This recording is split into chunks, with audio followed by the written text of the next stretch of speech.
that's a little bit easier than spiraling and thinking, oh, they're better than me at this, they're better than me at that, they're better than me, you know? Because what if it's something as simple as their video lighting? That is something you could change in a day. Rule number 2 would be limiting my exposure, and then creating my feed intentionally. So on my Instagram, I don't really like to overexpose myself to anything that's going to feed insecurities or anything like that, because we all have them. So if I start, kind of locking in on a certain character on my timeline, I will actually either mute the stories, I'll just delete the person for the time being, just so I can get back in my creative flow and I don't subconsciously copy them or start talking a certain way because I've watched so many videos that it's just deep in my brain.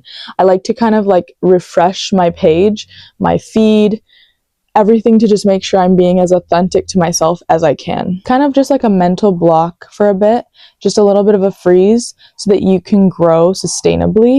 So rule number 3 is I like to balance my feed with non-beauty, lifestyle, influencer related content. This is a big one.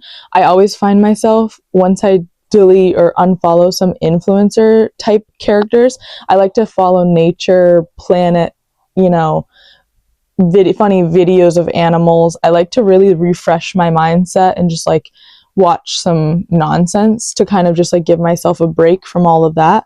I like to do like health or religion.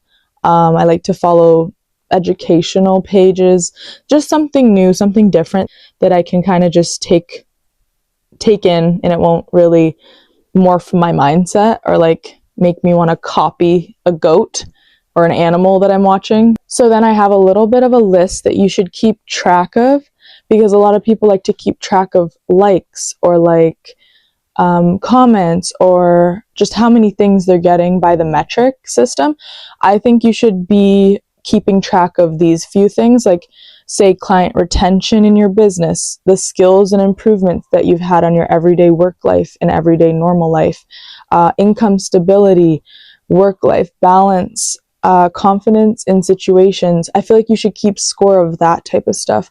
That is something that is very powerful when you can kind of sit there and be like, you know what, I did this today, I did that today, I'm grateful I've grown in this area. That is way more fulfilling than like watching people like your videos.